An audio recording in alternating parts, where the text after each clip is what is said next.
আমরা আছি শেরপুর এক আসনে। আমার সাথে যুক্ত আছেন শেরপুর জেলার যুগ্ম আহ্বায়ক বিএনপির ডাক্তার সানসিলা জেব্রিন প্রিয়াঙ্কা। আপনাকে স্বাগত জানাচ্ছি আমাদের সিএসআরএম ডিবিসি ইলেকশন এক্সপ্রেসে। আপনি ডাক্তারি পেশায় আছেন, মানুষের শরীর দেখে রোগ নির্ণয় করেছেন এতদিন। এখন মানুষের চোখ দেখে বুঝতে হবে জনগণ কি চায়, কোনটাকে আপনি প্রায়োরিটি দিচ্ছেন, কি মনে করছেন আপনি? ধন্যবাদ। আমি ডাক্তার সানসিলা জেব্রিন প্রিয়াঙ্কা। আমি এমবিবিএস পাশ করেছি এবং একই সাথে আমি পোস্ট গ্রাজুয়েশন ডিগ্রি হিসেবে এমআরসিএস কমপ্লিট করেছি লন্ডনের রয়্যাল কলেজ অফ সার্জন থেকে। বর্তমানে আমি জেনারেল সার্জারিতে এফসিপিএস ট্রেনি হিসেবে ঢাকা মেডিকেল কলেজে কর্মরত আছি। একজন চিকিৎসক হিসেবে যেমন আমি রোগীর রোগ ধরতে পারি, একই সাথে একজন রাজনীতিবিদ হিসেবে আমার প্রথম এবং প্রধান দায়িত্ব হচ্ছে মানুষের আস্থা অর্জন করা, মানুষের বিশ্বাস অর্জন করা। আর সেই আস্থা এবং বিশ্বাসের মাধ্যমে আমি ইনশাল্লাহ শেরপুর সদর এক আসন থেকে ধানের শীষের প্রতীক নিয়ে জাতীয় সংসদে যাব। আমি যতটুকু জানি বিএনপি থেকে এই পর্যন্ত যতজনকে মনোনয়ন দেওয়া হচ্ছে আপনি সবচেয়ে সর্বকনিষ্ঠ প্রার্থী, আপনি তারুণ্যের প্রতীক। তো যতটুকু শুনেছি মনোনয়ন দেওয়ার পর আপনার এলাকায় একটা উৎসবমুখর পরিবেশ বিরাজ করছে, এর গোপন রহস্য কি আপনার? আসলে আমি 2018 সালে শেরপুর সদর এক আসন থেকে জাতীয় সংসদ নির্বাচন করেছি সর্বকনিষ্ঠ প্রার্থী হিসেবে। তো এবারও এখন পর্যন্ত সর্বকনিষ্ঠ প্রার্থী হিসেবেই আছি। শুধু তাই নয়, বাংলাদেশের যে 12 জন চিকিৎসক ধানের শীষের প্রতীকের মনোনয়ন পেয়েছে তাদের মধ্যে আমি সর্বকনিষ্ঠ চিকিৎসক হিসেবে আছি এবং একজন নারী চিকিৎসক হিসেবেও আমি একমাত্র।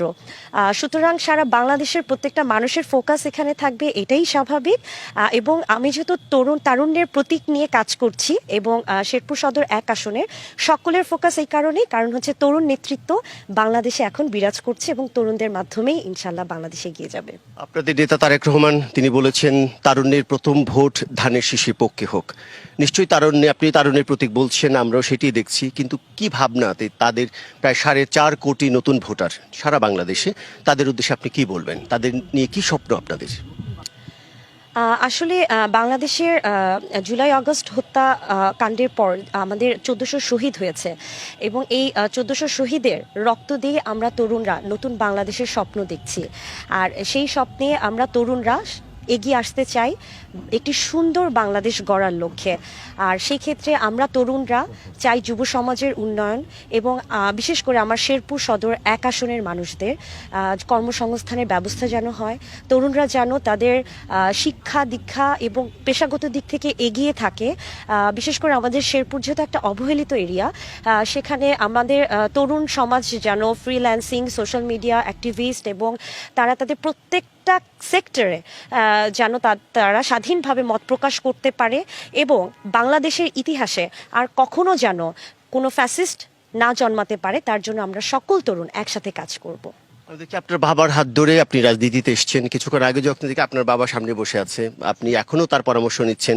তো আমরা যতই বলছি কিন্তু রাজনীতি সংস্কৃতি কিন্তু পরিবর্তন হয়নি, কিন্তু আপনি তারুণ্যের প্রতি বারবার বলছি, কিন্তু আপনি সেই সংস্কৃতি পরিবর্তন করে নতুন বাংলাদেশি প্রেক্ষাপটে নতুন রাজনীতি সংস্কৃতি তারা পরিবর্তনে আপনি কতটা অবদান রাখতে পারবেন বলে মনে করছেন? আসলে রাজনীতিতে তো তরুণরা আসবে এবং ফ্যামিলি ব্যাকগ্রাউন্ড একটা ইম্পর্টেন্ট ফ্যাক্টর। কারণ আমি মনে করি ফ্যামিলির সাপোর্ট যখন থাকে রাজনীতিতে, তখন একটা তরুণ রাজনীতিবিদ যখন তৈরি হয় সেটা একটা ব্লেসিং ডেফিনেটলি।